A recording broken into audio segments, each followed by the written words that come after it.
नई unit start करेंगे आज से plant physiology. Anybody can define what is the term physiology?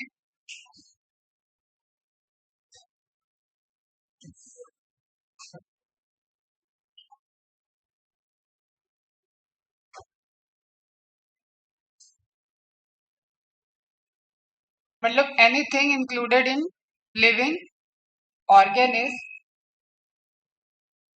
To function as living.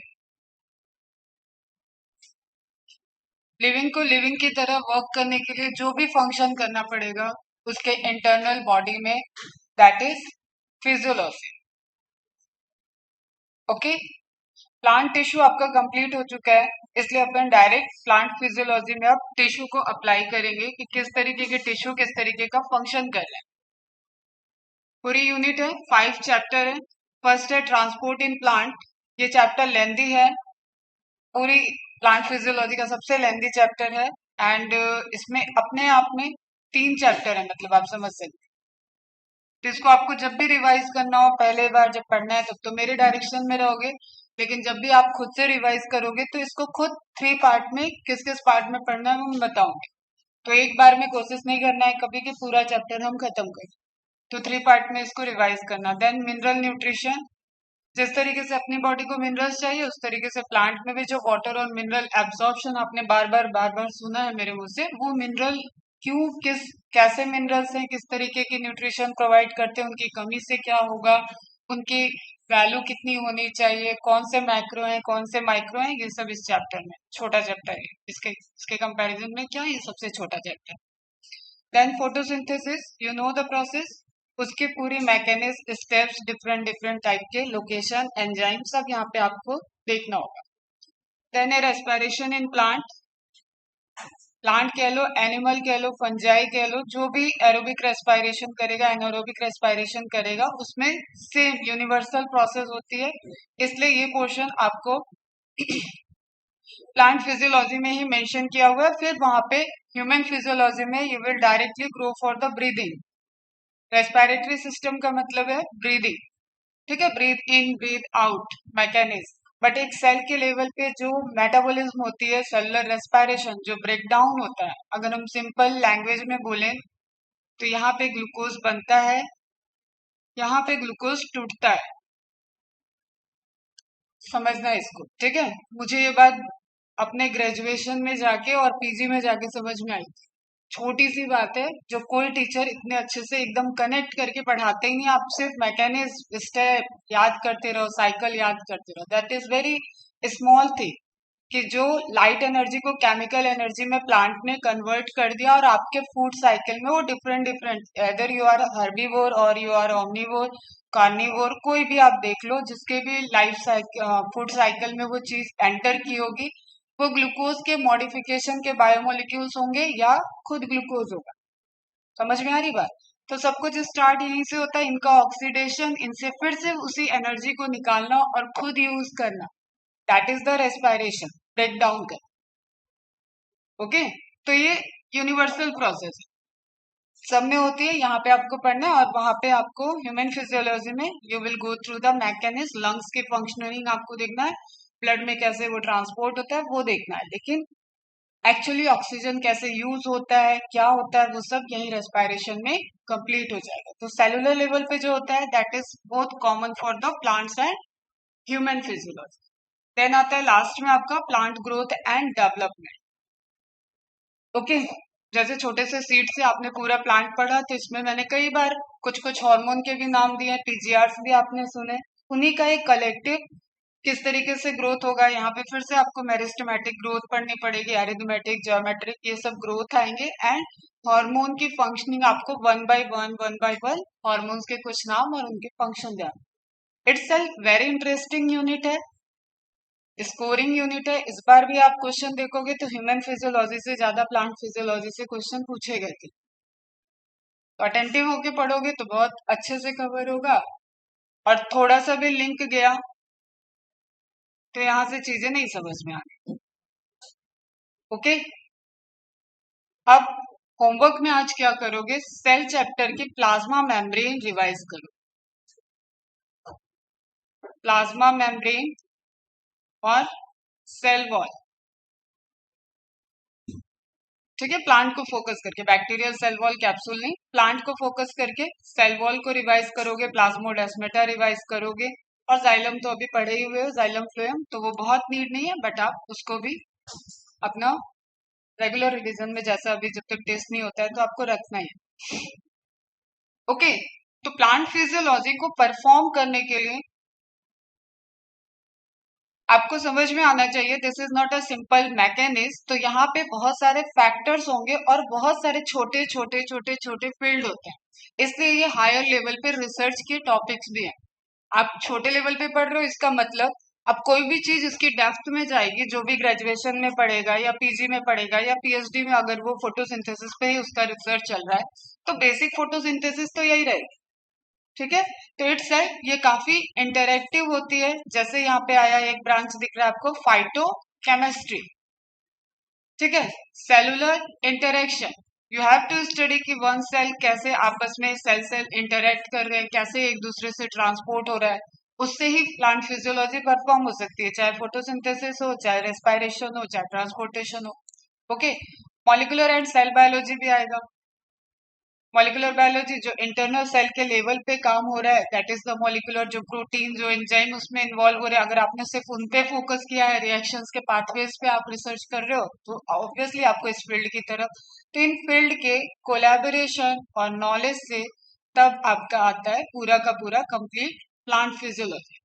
जैसे just suppose कि प्लांट मॉर्फोलॉजी तो समझ में आ रहा है, इन्वायरमेंटल इंटरेक्शन, जो इन्वायरमेंटल फिजिकल पैरामीटर्स होते हैं उनके क्या इम्पैक्ट पड़ेंगे, ये भी तो जरूरी है ना, है ना। बाहर वेदर क्लाइमेट कैसा है, इसका तो इम्पैक्ट पड़ेगा ही प्लांट पे, समझ रहे हो ना, लिविंग पे ही पड़ता है, तो प्लांट पे तो पड़ेगा ही पड़ेगा, वो तो हट भी नहीं रहा है वहां से, एक जगह स्टैटिक है। क्या बताना चाह रहे थे? चलो, कुछ बोलने जा रहे थे मिस कर। ठीक है, तो आप यहाँ रिलेट कर सकते हो कि प्लांट फिजियोलॉजी या प्लांट को, कोई भी लिविंग को, मैंने बोला जब तक वो लिविंग रहेगा तो वो फिजियोलॉजी करेगा। उस लिविंग रहने के लिए it has to be perform some functions जो कंटिन्यू उसके थ्रू लाइफ चलती रहे। ठीक है बच्चा, तो it is not individual process, it is itself the interaction of different levels of science. Weightage note कर लो कि चैप्टर का वेटेज कितना है सारे यूनिट में। फर्स्ट चैप्टर सबसे ज्यादा इंपॉर्टेंस शो करता है, और अगेन यहाँ पे क्वेश्चन के रेंज आप 2 to 4 भी जा सकते हो, क्योंकि अगेन वही बात है, जाइलम फ्लोएम से क्वेश्चन आएगा तो यू कांट डिस्टिंग्विश कि ये एनाटॉमी का क्वेश्चन है कि यहाँ का क्वेश्चन है। तो रेंज एक मैं जब बताती हूँ तो मैं मिक्स बताती हूँ, इसलिए मैं एमसीक्यू भी सॉल्व करते वक्त बताती हूँ कि कुछ एमसीक्यूज आपसे नहीं सॉल्व होंगे, क्योंकि वो फिजियोलॉजी के इधर, इधर के उधर ऐसे डिस्ट्रीब्यूटेड, तो आपको बस मार्किंग करके रखनी है, और ऐसा नहीं होना चाहिए कि वो कभी नहीं सॉल्व हुए। ठीक है, जब आप पढ़ लिए, अभी जैसे मैं पूरी प्लांट फिजियोलॉजी खत्म कर लूंगी तो मैं तुम्हें बोल लूंगी प्लांट का पूरा सेट आपका खत्म हो चुका है, अब प्लांट से रिलेटेड आपके क्वेश्चन नहीं सॉल्व हो रहे हैं, इसका मतलब प्रॉब्लम। फिर देखो उन कॉन्सेप्ट को रिवाइज करो, मुझसे कॉन्टेक्ट करो। तो लिख लो फर्स्ट 11 चैप्टर का 2 to 3, पीछे आगे जाओ इंडेक्स पे, एनसीईआरटी के इंडेक्स पे पीछे जाओ, मतलब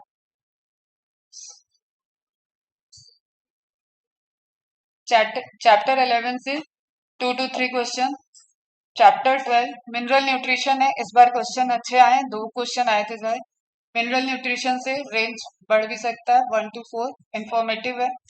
and then photosynthesis in higher plant 2 to 5, respiration 2 to 4, and plant growth and development, इसकी भी रेंज ऐसी है कि यहाँ पे क्वेश्चंस बहुत सारे हैं, तो कभी कभी एक क्वेश्चन भी आता है, कभी कभी 6 क्वेश्चन तक भी आए हैं। ओके,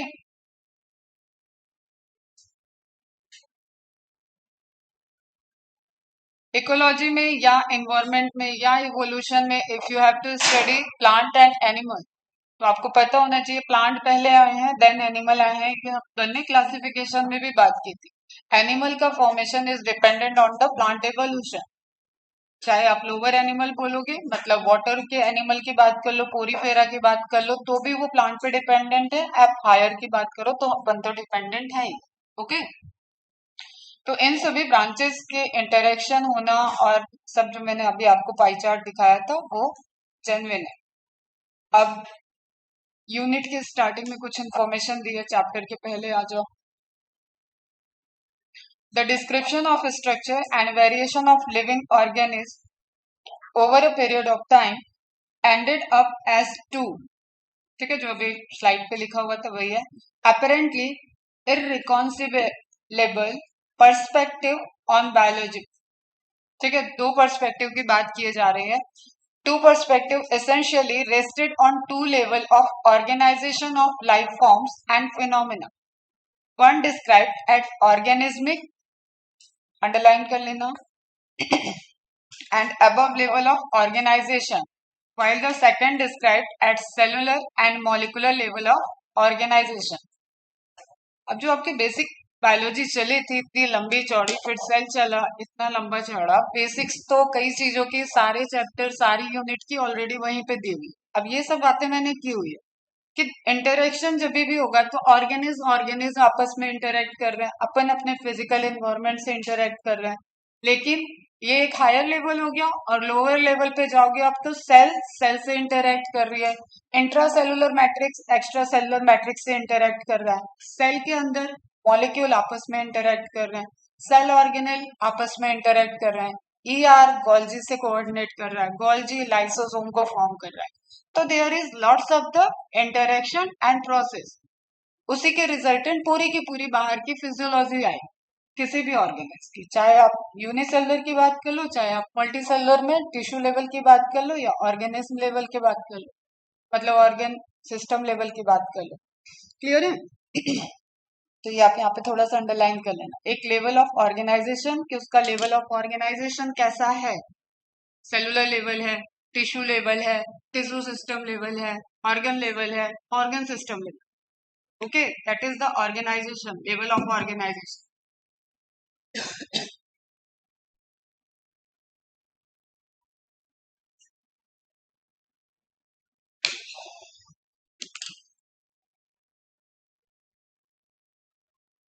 और लेवल ऑफ ऑर्गेनाइजेशन कुछ भी हो, यूनिवर्सल एक चीज जरूर है कि वो सेलुलर ग्रेड में है, तो सेलुलर और मॉलिकुलर लेवल पे उसका क्या फंक्शन चल रहा है वो भी इंटरेक्शन में बहुत इंपॉर्टेंट रोल प्ले करेगा। इवन सबसे इंपॉर्टेंट यही है, तभी आप बोलते हो cell is the structural and functional unit of life.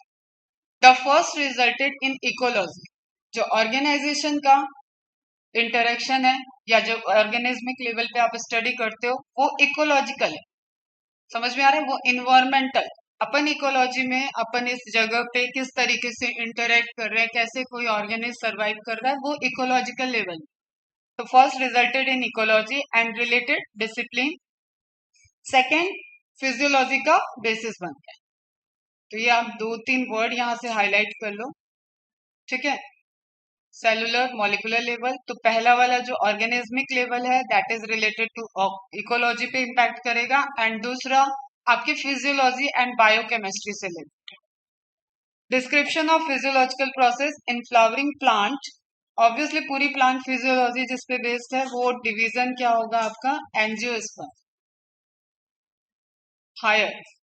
Okay, as an example is what is given in the chapter in this unit, the process of mineral nutrition of plant, photosynthesis, transport, respiration, and ultimately plant growth and development described in molecular terms but in context of cellular activities and even at organismic level. Wherever appropriate, the relation of the physiological processes to environment is also discussed.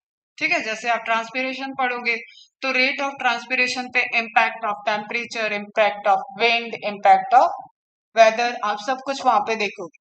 Humidity का impact क्या है, तो ये क्या हो गया, आपने environmental factor की भी स्टडी की। रेट ऑफ फोटोसिंथेसिस में इसी तरीके से आप देखोगे कि किस ग्रुप के प्लांट ज्यादा फोटोसिंथेट्स को क्रिएट करते हैं, कौन ज्यादा वाटर यूज कर रहा है, कौन कम वाटर में सप्लाई मेंटेन कर सकता है। ठीक है, तो इस तरीके से आपका ये पूरा यूनिट चलेगा। समझ में आ गई समरी? अब साइंटिस्ट है, इंपॉर्टेंट है, वेरी वेरी इंपॉर्टेंट है। एक तो इनकी डिस्कवरी, दूसरी इनके टाइम ऑफ डिस्कवरी। ठीक है, तो यहाँ से भी क्वेश्चंस बनते हैं और अटेंटिव होके मार्किंग कर लो। मेल्विन कैल्विन, नाम सुना होगा शायद इनका। कैल्विन साइकिल इन्होंने ही दिया था। And Calvin cycle is again a universal cycle of plants. सभी प्लांट्स कैल्विन साइकिल को परफॉर्म करते हैं। बॉर्न इन, ये बहुत इंपॉर्टेंट नहीं है, received his PhD in chemistry from university of Minnesota. थोड़ा सा याद रहता है, आएगा तो आप खुद ही क्लिक कर सकते हैं। प्रोफेसर ऑफ केमिस्ट्री, ये जरूर ध्यान रखना, तभी इन्होंने केमिकल फ्लो, केमिकल चेंजेस, उसको आइडेंटिफाई करके एक पाथवे दे दिया, मेटाबॉलिक पाथवे दिया। Clear? At the university of California Berkeley. Just after world war 2, ये डायरेक्ट क्वेश्चन आ सकता है। ठीक है, इनकी डिस्कवरी, इनका टाइम स्केल इंपॉर्टेंट है। After world war 2, world war 2, 1, ये सब समझ में आता है ना, पूरी की पूरी दुनिया लड़ाई में लगी पड़ी है।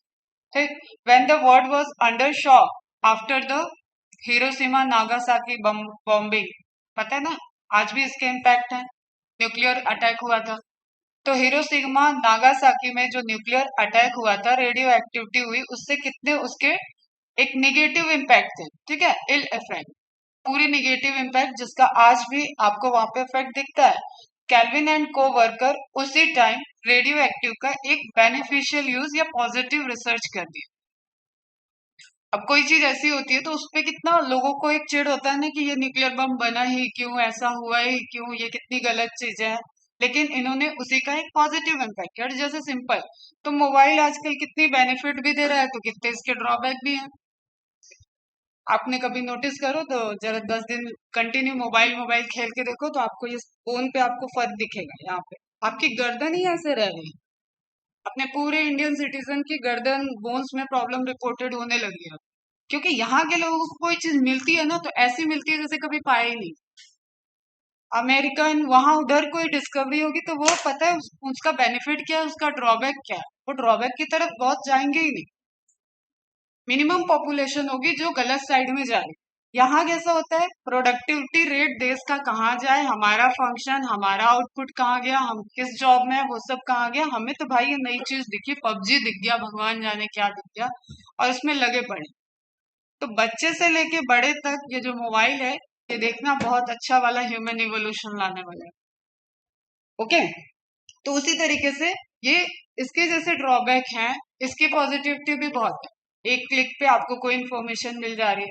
अब हम लोग का टाइम जब था, अगर आपको ये बुक की लैंग्वेज नहीं समझ में आ रही है तो भगवान भी, ब्रह्मा भी आके नहीं समझा सकते। भाई मैं तो इतनी बार पढ़ती थी, और न इतनी अच्छी बुक होती थी।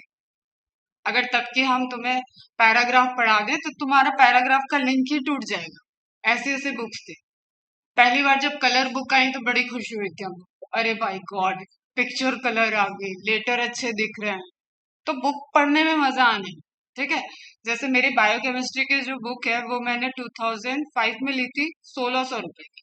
उस वक्त इतनी महंगी बुक खरीदना बहुत बड़ी बात है, लेकिन मैंने कहा मैं तो खरीदूंगी वो बुक। आज भी है मेरे पास, यहाँ पे एक ही बुक है पुरानी, वो इतनी मोटी है। ओके, आपने एमएससी फर्स्ट ईयर में मैंने उसको परचेज किया था, और लिटरली अभी भी वो तुम मेडिकल में भी पढ़ोगे, लेनिंजर बायोकेमिस्ट्री मेडिकल में भी यूज होती है, सब जगह वो एक बेंचमार्क है बायोकेमिस्ट्री की। तो बुक्स अच्छी होनी बहुत जरूरी था उस टाइम, आज भी जरूरी है। जो नॉलेज आपको बुक से, जो हार्ड कॉपी से पढ़ते हैं वो ये कभी नहीं कर पाएगा। लेकिन हाँ, ये जरूर है कि गूगल महाराज इतना कर देंगे कि आपने कुछ डाला तो उसके रिजल्टेंट आ जाएगा। ठीक है, आपको रिजल्ट मिल जाएगा। आपको कोई सेंटेंस नहीं समझ में आ रहा है, आपको कोई क्वेश्चन नहीं समझ में आ रहा है, पता नहीं क्या क्या तो ऐप तुम लोग यूज करते हो ना, डाउट नट है, हर बच्चे के मोबाइल में देख रही थी मैं, लास्ट ईयर था। मैंने कहा ये क्या है, तो बोलते भाई हम आपको नहीं पता। मैंने कहा नहीं। तो एक बार मैंने भी देखा, मैंने कहा दिखाओ जरा क्या है। मैंने कहा जाना मत इस तरह, वो 2 मिनट बातें कर रहे हैं, कोई एक्सप्लेनेशन नहीं। So the right option is C, खत्म बात। व्हाट इज दिस, आप क्या बना रहे, इतना मिसगाइड है ना। इसलिए मैं बोलती हूँ गूगल बाबा लोग को थोड़ा सा साइड में ही रखो। जब आपको कोई चीज नहीं समझ में आ रही है और उसका एक्चुअल में नहीं मिल रहा है तो देखो। अदरवाइज देखो, कोई भी सिम्टम तुम डालो ना, वो जाके कैंसर भी खत्म करेगा। डाल के देखना, मुझे ये मेरे घर में हो रहा है, किसी को आप सारे सिम्टम डालो, वो आगे जाके कोई ना कोई कैंसर का सिम्टम दिखाता है। देखिए मैंने तो इतने सारे देखे हैं ना, कि मैं कहती भाई सब गूगल से दूर रहो। इवन मेरे चाचा भी डॉक्टर हैं, वो बोलते नहीं गूगल पे नहीं देखना सिम्टम। अभी लास्ट ईयर ही, अभी मतलब इसी साल मेरी सिस्टर को लिवर में रिपोर्टेड हुआ कि कुछ इन्फेक्शन है। मैं उससे बोली कि क्या हुआ, कैसे हो गया ऐसे, और रात रात रात भर जब तक रिपोर्ट नहीं आई मेरी तो नींद उड़ गई, और देखने लगी मैं सारा उसका जो रेंज आ रहा था, मतलब जो चीज 34 होना चाहिए वो 544 तक चला गया। मैंने कहा ये क्या हो गया लीवर को। इनफैक्ट तुम बिलीव नहीं करोगे, मैं उससे अकेले भी पूछी तुम ड्रिंक व्रिंक तो नहीं करती हो, कहीं नहीं दीदी। मैंने कहा क्या पता कॉलेज गई हो अब करती हो।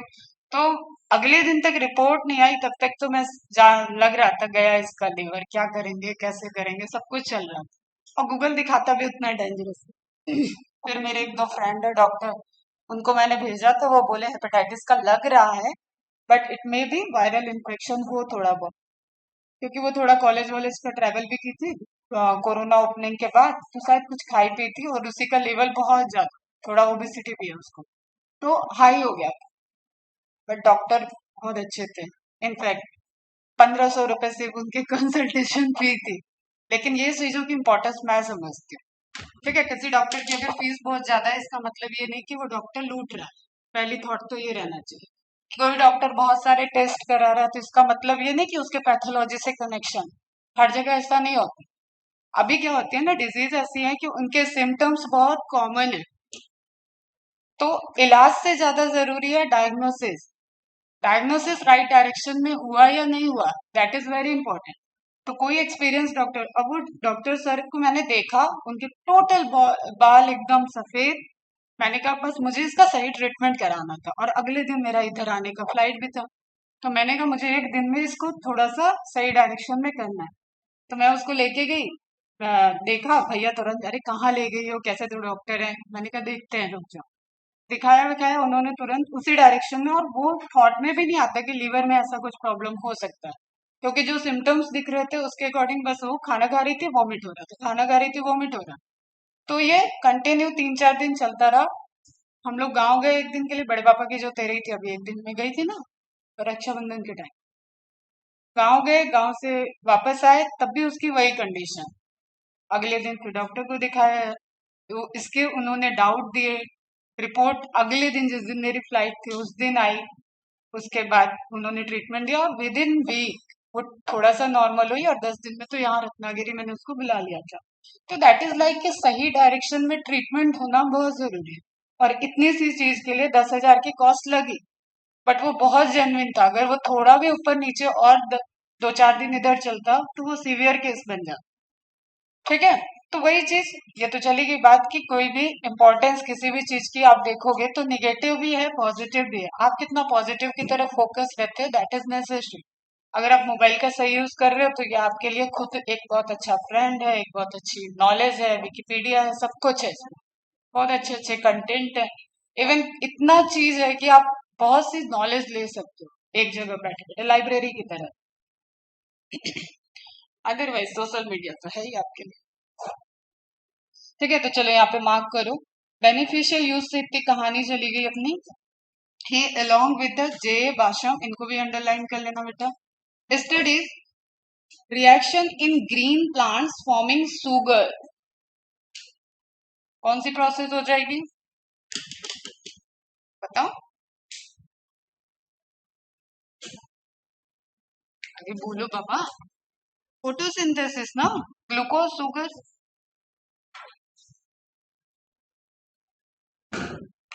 And other substances from raw materials like carbon dioxide, water, mineral. ठीक है, अदर सब्सटेंसेस में ध्यान रखो, जो मैं तुम्हें बता रही हूँ कि मुझे जाके लेनिंजर से समझ में आया कि एवरीथिंग जो आप देख रहे हो बॉडी में वो सब ग्लूकोज का ही मॉडिफाइड फॉर्म है। कोई भी फैट प्रोटीन आप जो पढ़ रहे हो वो कहीं ना कहीं ग्लूकोज बना, इसीलिए वो सब मॉलिक्यूल बना। Water and minerals by labelling, जो इन्होंने टेक्निक यूज की थी that is the radio isotope technique. Carbon dioxide को लेबल किया था किससे, C14 रेडियो आइसोटोप यूज किया था। ठीक है, रेडियो एक्टिविटी पढ़ना केमिस्ट्री में।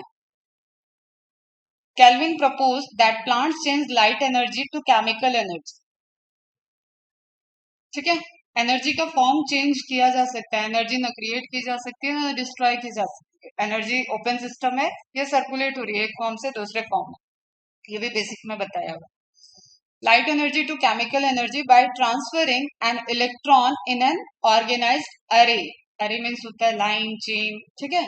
अरे ऑफ पिगमेंट, एक ग्रुप ऑफ पिगमेंट मॉलिक्यूल्स जिसमें क्लोरोफिल आएंगे, कैरोटेनॉइड आएंगे, ज़ैंथोफिल आएंगे, बट मेन पिगमेंट कौन होगा? क्लोरोफिल होगा। तो फोटोसिंथेसिस चैप्टर की इंफॉर्मेशन यहाँ पे हिंट दे रहे हैं। एंड अदर सब्सटेंसेस, इन सब चीजों की स्टडी ये कर रहे हैं। The mapping of the pathway of carbon assimilation in photosynthesis earned him Nobel Prize। जहां पे भी आपको साइंटिस्ट जी को नोबेल प्राइज मिला है वो आपके लिए बड़ा इंपॉर्टेंट इंफॉर्मेशन है। 1961 में इनको नोबेल प्राइज दिया गया। The principle of photosynthesis as stabilized by Calvin are at present being used in studies on renewable resource. This is again question for energy and materials and basic studies in solar energy research। ये जो उनकी दी हुई information है वो आज भी researchers के लिए बेसिस चल रही है, उसके बेसिस पे ही आगे वो रिसर्च कर रहे हैं, ठीक है। अब इसमें थोड़ा सा मैं और ऐड कर देती हूँ कि C14 आपको समझ में नहीं आ रहा होगा कि क्या हुआ इसमें। तो सिंपल सी बात मैं बता रही हूँ कि जब वो CO2 को किस जगह से कैसे ग्लूकोज मिल रहा है, that is the important information. Gas convert हो गई सॉलिड में, रिलेट करो इसको। CO2 आया और वो ग्लूकोज में जा रहा है, तो क्या एक्चुअली गैस ही कन्वर्ट हो रही है सॉलिड में? इसके लिए उन्होंने कार्बन को रेडियो लेवल कर लिया। तो कार्बन रेडियो लेवल्ड होगा तो ग्लूकोज में भी वो रेडियो लेवल मिलेगा। Radio active element radiation emit करते हैं और उसकी वजह से उनका एक लाइफ होता है, क्लियर। उस लाइफ को, उस चीज को कैलकुलेट करके, अमाउंट को कैलकुलेट करके या उसके पाथ को डिफाइन करके, एक फॉलो करके वी कैन।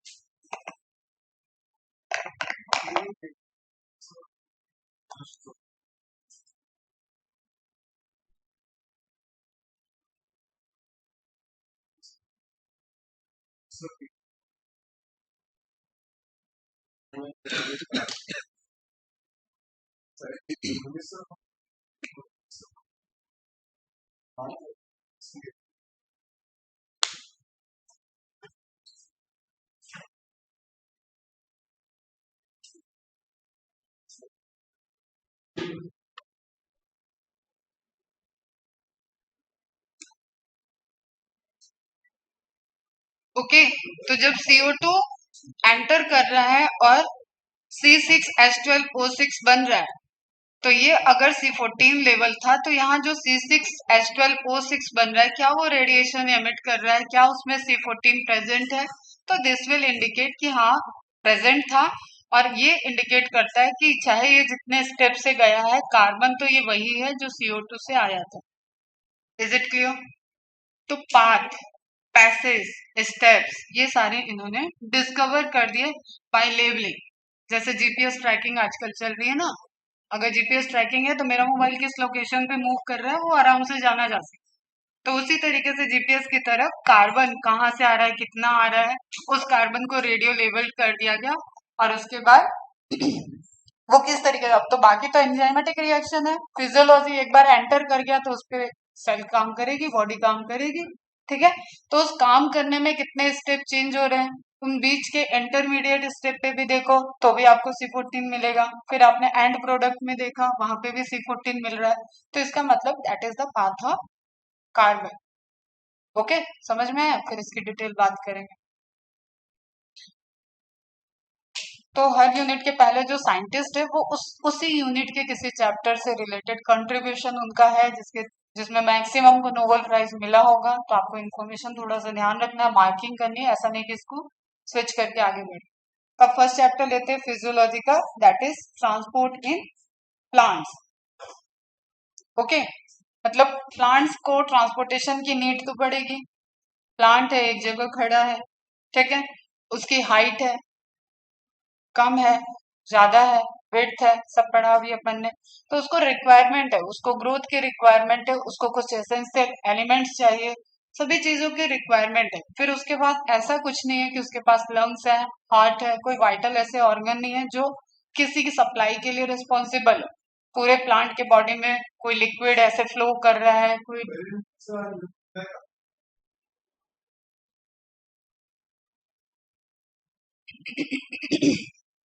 जिससे उसकी सप्लाई मेंटेन रहे, वही सिस्टम आपको यहाँ पे देखना है। और हिंट आपको पता है, that is xylem and phloem. आप वाटर के थ्रू, मिनरल के थ्रू जो ट्रांसपोर्टेशन देख रहे हो वो है जाइलम के थ्रू चलेगा, और जो आप फूड से रिलेटेड ग्रोथ हार्मोन यहाँ पे भी रहते हैं, यहाँ पे भी रहते हैं, तो आप देखोगे कौन सी चीज कैसे कैसे ट्रांसपोर्ट हो रही है। क्या क्या इसमें आएगा, means of transport. Plasma membrane revise करो, ट्रांसपोर्टेशन वहां पे पढ़ाया है, थोड़ा सा आज बात कर लेंगे, बाकी आप रिवाइज करके आओ तो अच्छे से आपको भी समझ में आएगा। प्लांट वाटर रिलेशनशिप, वाटर के मीडियम में ही सब कुछ डिजोल्व होके ट्रांसपोर्ट कर रहा है, इसलिए आपको बहुत, ये अपने आप में एक जो चैप्टर मैंने बताया ना, this is one chapter, plant water relation. और जितना इंटरेस्ट दिखाओगे उतने अच्छे से इसको पढ़ा दूंगी, फिजिकल बेसिस, केमिकल बेसिस, किस तरीके से क्या क्या पोटेंशियल वहां पे वर्क कर रहा है, तो समझ में आ जाएगा। अदरवाइज न्यूमेरिकल पहले आते थे, अभी नहीं आ रहे हैं, तो आप इसको स्किप भी कर सकते हो और सिर्फ एनसीईआरटी बांट सकते हो और एनसीईआरटी मार्क कर सकते हो। This is totally up to you. मुझे पढ़ाने में कोई दिक्कत नहीं, आप पढ़ोगे तभी पढ़ाओगे, वरना ना मैथ्स के अंदर जाऊंगी ना केमिस्ट्री के अंदर जाऊंगी। एक दिन पढ़ा के देखेंगे, अगले दिन रिप्लाई नहीं आया तो टोटली स्किप करेंगे हम इसको। ठीक है, फिर से फॉर्मूले चीजें लिख लो, एमसीक्यूज आपको न्यूमेरिकल मिलेंगे पीवाईक्यूज में क्योंकि आए हैं, तो आप उसको सॉल्व करने का मेथड देख लेना बस। लेकिन वो क्या है कैसे है वो फिर आपको नहीं समझ में, तो ये पूरा आपके कंट्रीब्यूशन पे रहेगा कि इसकी कितनी डेप्थ में हमको जाना। Then long distance transport of water, मतलब जाइलम से कैसे ट्रांसपोर्टेशन हो रहा है वो देखना है। ट्रांसपीरेशन, ये अपने आप में एक चैप्टर है, जो स्टोमेटा आपने पढ़ा है उसकी ओपनिंग क्लोजिंग ट्रांसपीरेशन वो यहाँ पे आ जाएगा। Uptake and transport of minerals and nutrition, तो जब वाटर ट्रैवल किया है तो उसके साथ मिनरल एंड न्यूट्रिएंट्स भी अंदर आए हैं, लेकिन दोनों के एंट्री के मेथड अलग अलग, कुछ एक्टिव है कुछ पैसिव है। ठीक है, कुछ यूजिंग एनर्जी है कुछ विदाउट यूजिंग द एनर्जी है, कंसंट्रेशन ग्रेडियंट के अकॉर्डिंग, तो ये सब चीजें इसके अंदर आएंगी। देन फ्लोएम का ट्रांसपोर्ट, मतलब फूड कैसे ट्रांसपोर्ट हो रहा है वो सब आ जाएगा। ठीक है, अब ये सब चीजें एंटर क्यों की, क्योंकि साइंटिस्ट लोगों में एक बढ़िया वाली डिबेट चल रही थी, जैसे कोया का ही पूरा जंगल दिख रहा है आपको, एक साइंटिस्ट में डिबेट चल रही थी कि ठीक है छोटे प्लांट तो ग्रो कर रहे हैं, वो समझ में आ रहा है, दिख रहा है, सॉइल से उनको पानी वगैरह मिल रहा है, लेकिन कोई भी थ्योरी ये प्रूफ नहीं कर पा रही थी कि इतने हाइट हाइट तक कैसे कैसे ट्रांसपोर्टेशन चल रहा है। तो एक्चुअली में एक पढ़े लिखे साइंटिस्ट का पूरा ग्रुप ये मानता था कि ये ऊपर बादल से पानी ले ले और नीचे रूट से सप्लाई जा रही, इसकी इसकी थ्योरी बहुत टाइम तक चलती रही। ठीक है, और एक ये सब बातें हम ऑलरेडी कर ही चुके हैं, चाहे वो बड़ा प्लांट हो या छोटा प्लांट हो, उसकी शुरुआत तो सीड से ही होगी। ठीक है, उसकी लाइफ स्पैन कितने हजारों साल की भी हो सकती है। बरगद का पेड़, अगर कोई बहुत एंशियंट बरगद का पेड़ है तो उसकी एज कैलकुलेट करते हैं तो वो काफी ज्यादा कॉन्ट्राडिक्ट है इधर। ठीक है, तो आपको कभी ना कभी वो बरगद का पेड़ भी इतना ही छोटा रहा होगा, कोई भी सिकोया का भी ट्री इतना ही छोटा रहा होगा, तो यहाँ इस लेवल से ही वो पूरी फिजियोलॉजी को परफॉर्म करते करते उतना ह्यूज ट्री बनेगा और पूरा का पूरा फिर ऐसे कई ट्री और फॉरेस्ट बने। ठीक है, एंशियंट जो शुरुआती अपनी अर्थ थी वहां प्लांट के तो, और इनके नाम तो थे ही नहीं, एक्वेटिक लाइफ आई थी। ठीक है, तो इनकी ग्रोथ धीरे धीरे जो भी बड़े हो रहे हैं वो पॉसिबल नहीं है अगर ये ट्रांसपोर्टेशन नहीं करेंगे, कुछ इनके अंदर नहीं आएगा। और photosynthesis is again the vital process, अगर ये फूड को फॉर्म नहीं करेंगे तो फूड ट्रांसपोर्ट नहीं होगा। तो खुद की रिस्पॉन्सिबिलिटी इन्होंने ली, दैट्स वाई आपने लिविंग सिस्टम में बायोलॉजिकल क्लासिफिकेशन में पढ़ा है, दे आर ऑटोट्रॉफ।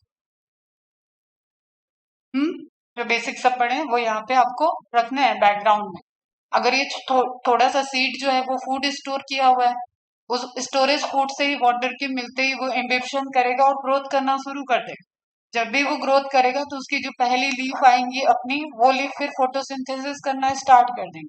फिर वही बात, मेरिस्टेमेटिक जोन है, डिवाइड करेंगे, परमानेंट सेल बनेंगे और टिश्यू सिस्टम बनता जाएगा, ट्री बड़ा होता जाएगा। ठीक है, लेकिन इन होता जाएगा वाली प्रोसेस में उसको कुछ चाहिए, तो वो चाहिए जो वही है वाटर, मिनरल और फूड की सप्लाई। और इन्वायरमेंट से उसको गैसेस चाहिए, ऑक्सीजन भी चाहिए होता है, CO2 भी चाहिए होता है। लेकिन तुम लोग दिमाग में भर के रखे हो कि CO2 लेता है प्लांट और ऑक्सीजन देता है। अभी अभी मैंने बताया cellular respiration is a universal process, oxygen भी चाहिए होता है प्लांट को। खुद की प्रोड्यूस की ऑक्सीजन वो इन्वायरमेंट में रिलीज होने के पहले भी यूज कर सकता है। ठीक है, उसके ही तो सेल के अंदर बन रहा है। आप इन्वायरमेंटल यूज कर रहे हो लेकिन बना तो ऑक्सीजन वही रहा है। तो गैसेस एक्सचेंज के टाइम अगर कंसेंट्रेशन हायर है तो वो इटसेल्फ अपने भी ऑक्सीजन को यूज कर सकता है। ठीक है, तो जो आपका ओवरऑल एक दिमाग में आपको रखना है, देयर इज जाइलम ट्रांसपोर्टेशन जो अपवर्ड डायरेक्शन में होता है, फ्लोएम ट्रांसपोर्टेशन जो अपवर्ड और डाउनवर्ड दोनों डायरेक्शन में होता है, बाई डायरेक्शनल होता है। एक फोटोसिंथेसिस के प्रोडक्ट फोटोसिंथेट्स को ट्रांसपोर्ट कर रहा है, एक वाटर और मिनरल को ट्रांसपोर्ट कर रहा है। ठीक है, अब इसमें डाई का एक्सपेरिमेंट है। अगर आप डाई में डिप कर दोगे किसी भी ट्विग को, ये अंदर मेंशन भी होगा, अभी हम बस ऐसे इंट्रोडक्टरी दे रहे थे। ठीक है, एक किसी छोटे प्लांट को अगर आपने किसी कलरफुल वाटर में डाल दिया और थोड़े दिन के बाद जैसे सपोज इस पे व्हाइट कलर का फ्लावर है, ठीक है, व्हाइट कलर का फ्लावर लगा होगा, तो थोड़ी देर के बाद आपको वो फ्लावर जिस डाई में आपने डुबोया है वो समहाउ उसके कलर का इम्पैक्ट उस पर दिखेगा क्योंकि ये व्हाइट है। अदर कलर पे भले ही आपको टाइम लग जाए और ना दिखे, ठीक है, लेकिन व्हाइट पे आपको दिख जाएगा। फिर अगर आप इसको कट करोगे इस तरीके से, वर्टिकल लॉन्गिट्यूडनल सेक्शन देखोगे तो यू विल फाइंड कि वो किस पाथ से ट्रेवल किया है।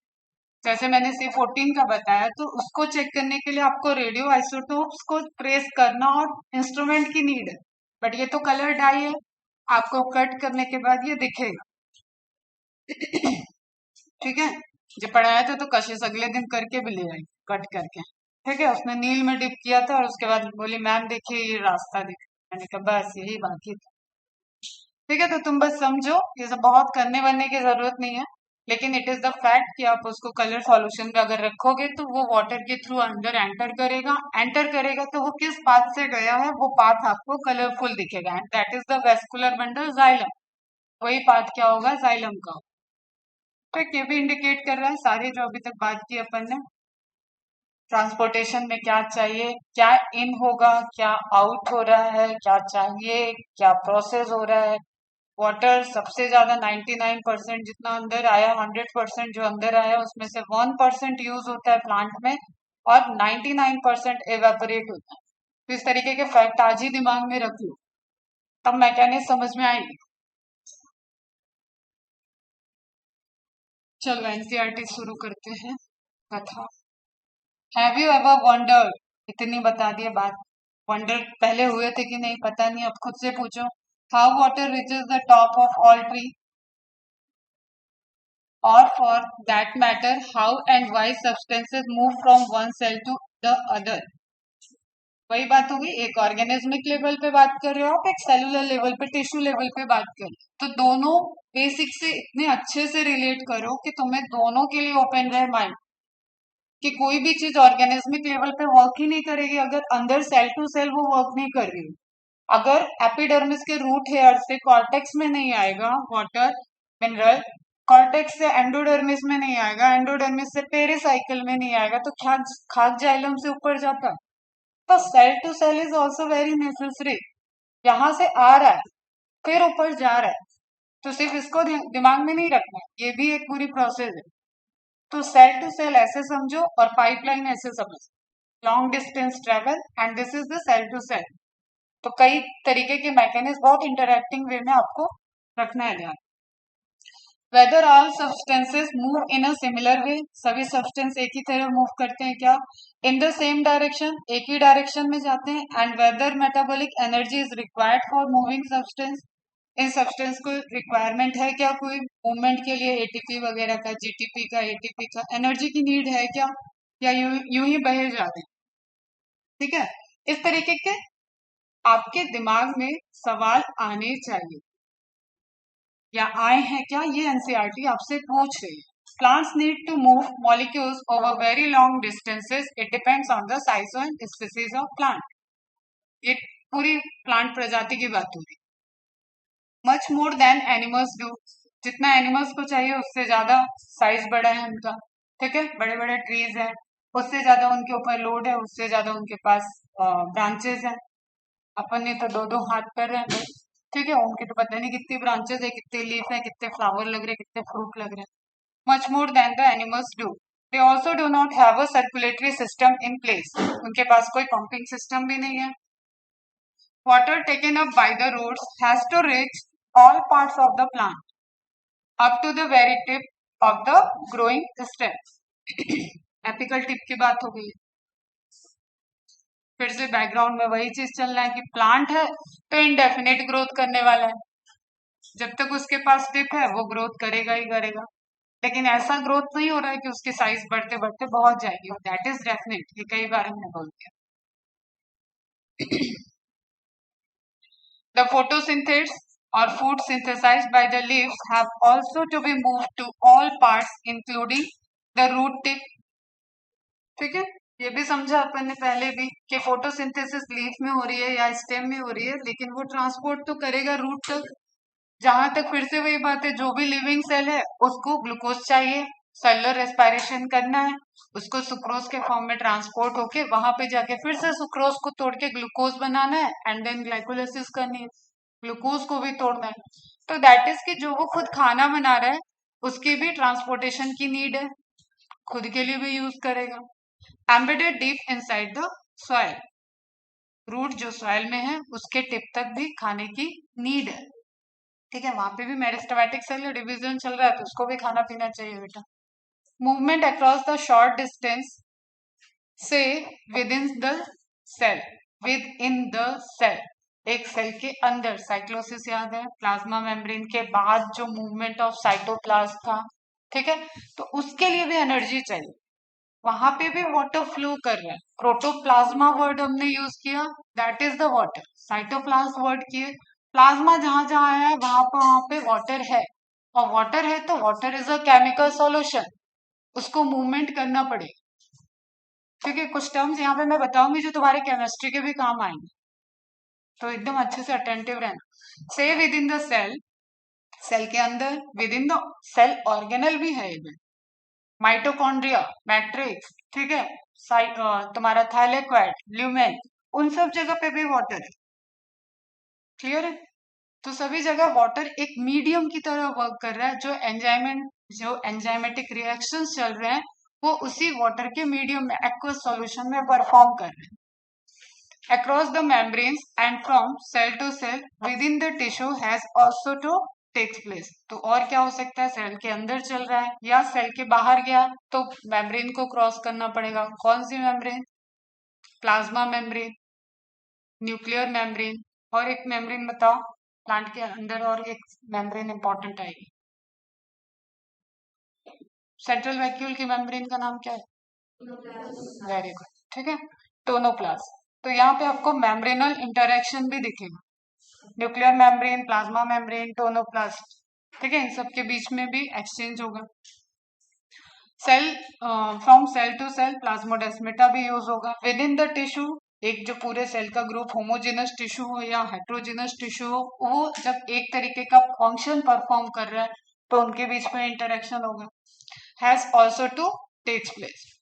जैसे जस्ट सपोज कॉर्टिकल टिश्यू, ठीक है, या पिथ टिश्यू. तो इन सब पोर्शन में जो लिविंग सेल्स है उनके बीच में डिस्ट्रीब्यूशन चलेगा ना, वाटर एक सेल से दूसरे सेल, फूड एक सेल से दूसरे सेल. तो उस तरीके के ट्रांसपोर्टेशन के लिए भी मूवमेंट जरूरी है. To understand some of the transport process that takes place in plant, one would have to recollect one's basic knowledge about the structure of the cell and the anatomy of the plant body. और दोनों chapter बहुत अच्छे से deep में cover. कल ही Sanjay sir मुझे लेके गए थे ऐसे ही टॉकेटिव उसमें, वो पूछे कि इतना सिलेबस क्यों बाकी है. इतना सिलेबस इसलिए बाकी होता है क्योंकि मैं कहीं पे भी दौड़ा ही नहीं हूँ. मैं तुम्हें दौड़ाती हूँ ना, उनको दौड़ाया है. समझ में नहीं आएगा. मेरी क्लास जो 6 क्लास का शेड्यूल है चैप्टर, वो अपने आप 12 क्लास में तुम लोग कन्वर्ट कराते हो. मेरा काम है यहाँ से 360 आउट ऑफ 360 लाने की पूरी कोशिश करना. It is not dependent on you कि आप 340 पे अटके, 356 पे अटके या आप 200 पे हो, वो सब आपकी जिम्मेदारी. मेरे साइड से इसमें कोई कमी नहीं. अब ये टाइम लेगा तो लेगा. जब मैं रिवीजन में टाइम नहीं दे रही हूँ, मतलब बच्चे इतने कॉन्फिडेंट है कि उनको रिवीजन नहीं चाहिए, तो मेरा टाइम अपने आप बच गया. मैं घोड़े की तरह दौड़ाऊंगी और दिसंबर में बोल दूं कि मैंने सिलेबस खत्म कर दिया है, लेकिन वहां पे 38 चैप्टर में से 18 तो ऊपर से चले गए हैं, इसका कोई सेंस नहीं। मैं फरवरी में खत्म करूंगी और बच्चे मार्च से पूरा फुल स्कोर कर रहे हैं, 340 के पास आ रहे हैं, तो मेरी जर्नी सक्सेसफुल हो गई उस बैच के लिए। समझ में आ रही? तो मैं टाइम लूंगी, अभी भी लूंगी, तुम्हारे लिए भी लूंगी, मुझे कोई जल्दी नहीं है सिलेबस खत्म कर। लेकिन जब मेरे टाइम लेने के बाद तुम मुझे जीरो पे कर दोगे तो प्रॉब्लम है। ये सेल और एनाटॉमी जो मैंने गला फाड़ फाड़ के आपको पढ़ाया है, इसको आप रिवाइज करो, क्योंकि यही अब यहाँ पे अप्लाई होने वाला है। ठीक है? बाकी सारे जवाब हम ऑथेंटिक तरीके से दे लेंगे। Okay, we also need to revisit our understanding of diffusion. Osmosis की बात की थी अपन ने, डिफ्यूजन की बात की हुई है, फिर करेंगे इस चैप्टर में, फिर करेंगे, लेकिन अपने को समझना है क्योंकि समझे हुए हैं पहले के। तो उसके डेप्थ में जाना ज्यादा अच्छा है, ना कि सिंगल छोटी छोटी बातें जो पहले पढ़े हुए हैं उसको पढ़ो। तो रिवाइज कर लो उसे, कई नोट्स बनाइए तो फटाफट देख लो, कोई वीडियो आपको मार्किंग किया हुआ है कि वो वीडियो वहां पे था, उसमें मैम ने ये पढ़ाया, तो वहां से फिर से सुन लो।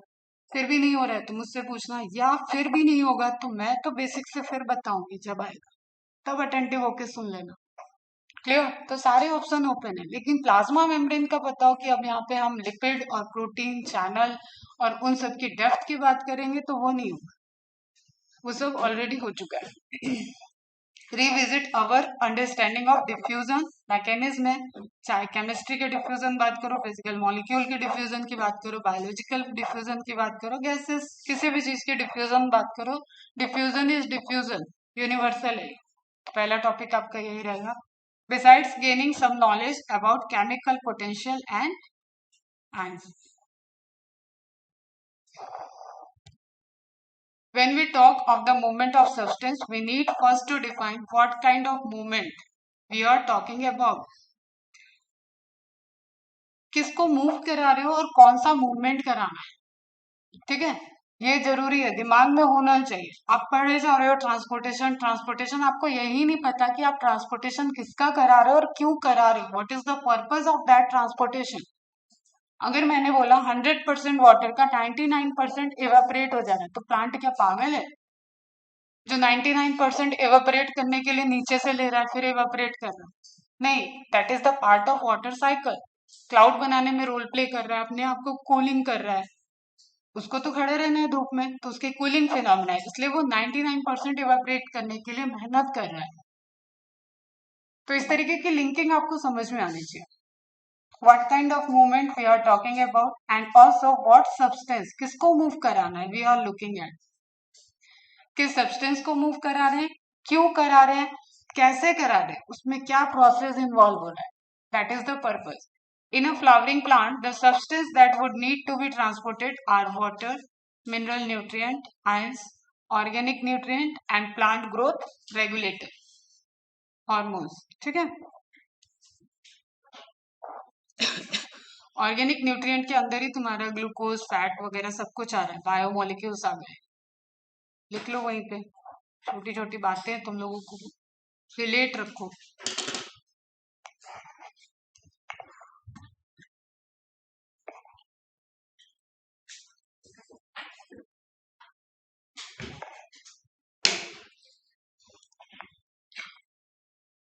Over small distances, again cell के अंदर हो सकता है, सेल के बाहर हो सकता है। स्मॉल डिस्टेंसेस मतलब आप हाइट में बात नहीं कर रहे हो, अभी छोटे छोटे डिस्टेंसेस की बात कर रहे हो, तो within cell, outside of the cell, within tissue, ये सब छोटे डिस्टेंस होती है। Over small distances substances move by diffusion and by cytoplasmic streaming, cyclosis, ठीक है? नहीं याद आ रहा होगा तो रिवाइज करो इसको। supplemented by active transport by using the ATP energy, transport over longer distances, लंबे हाइट वगैरह जो आप बात कर रहे हो, जब वेस्कुलर बंडल पे आप आ रहे हैं, proceeds through the vascular system, that is xylem and phloem and is called translocation, ठीक है? एक बार पहले भी वर्ड बताया हुआ है कि कभी आप मेजर अमाउंट में और मेजर डिस्टेंस में कोई चीज ट्रांसपोर्ट कर रहे हो, दैट कन्वर्टेड इनटू ट्रांसलोकेशन। ठीक है, जैसे मैंने बताया था कि सामान अगर हम पूरा यहाँ से लेके जाएंगे तो हम ट्रांसफर हो गया, ट्रांसलोकेट कर जाएंगे यहाँ से, और हम बीच बीच में जा रहे हैं घर, that is the just part of transportation. Clear है? An important aspect that needs to be considered is the direction of transport. किस डायरेक्शन में ट्रांसपोर्टेशन है? अरे हमको जाना होगा लखनऊ, तो हम केरल की ट्रेन में नहीं बैठेंगे ना, जिधर जाना है उधर की ट्रेन, उधर की फ्लाइट यूज करेंगे। तो दैट इज वेरी एसेंशियल कि आप डायरेक्शन क्या है, ट्रांसपोर्टेशन नीड क्या है, उधर ही जा रहा है ना, otherwise it will take accumulation. और किसी भी चीज का एक्सेस हमेशा टॉक्सिक होता है, ये भी ध्यान रखना। चाहे वो पैसे का एक्सेस हो, चाहे वो नॉलेज का एक्सेस हो, लोग पागल हो जाते हैं, साइंटिस्ट लोग पागल हुए हैं बहुत सारे अपने इतिहास में, कई आईएएस हैं सुसाइड कर लेते हैं। That is always toxic. बहुत ज्यादा किसी भी चीज के लिए ओवर ना पॉजिटिव होना चाहिए, ना ओवर थिंकर होना चाहिए, ना एकदम कि हाँ बस यही यही यही सब कुछ, ऐसा नहीं होना चाहिए। तो direction of transport is also very necessary. अगर कोई भी मिनरल अननेसेसरी जहां नीड नहीं थी वहां जाएगा तो उसका टॉक्सिक इम्पैक्ट भी होगा, ये भी आप देखोगे। ओके, एनरोटेड प्लांट, कहां से बात हो रही है ये? टेरिडोफाइटा से। ठीक है, transport in xylem of water and minerals is essentially unidirectional from roots to the stem. This is MCQ, पहले भी बता दिया है कई बार, एक डायरेक्शन में होगा और हर एक लेवल पे रेडियल भी होगा। ये डायरेक्शन चल रहा है। रेडियल वाले में जाइलम पेरेन्काइमा है, पेरिसाइकल, कॉर्टेक्स टिश्यू सब इन्वॉल्व होंगे, उससे आपको बहुत मतलब नहीं है। That is the main, xylem कैसे ट्रांसपोर्ट कर रहा है, तो unidirectional. Organic and mineral nutrient however undergo multi directional transport, जिधर नीड होगा उधर जाएगा, और आप ऐसे देखोगे तो दैट इज बाई डायरेक्शनल, लेकिन इस ब्रांच में जा रहा है। ठीक है, दैट इज अगेन, यहाँ लीफ है ही नहीं अभी, तो इधर फोटोसिंथेसिस नहीं हो रही है, नई नई लीफ लगने जा रही है, तो ऑब्वियसली इसको खाना इधर से इधर जाना पड़ेगा। तो मल्टी डायरेक्शनल वर्ड यूज कर लेते हैं, but it is by directional, technically it is by directional. Clear है? Organic compounds synthesized in the photosynthetic leaves are exported to all other parts of the plant, including storage organs.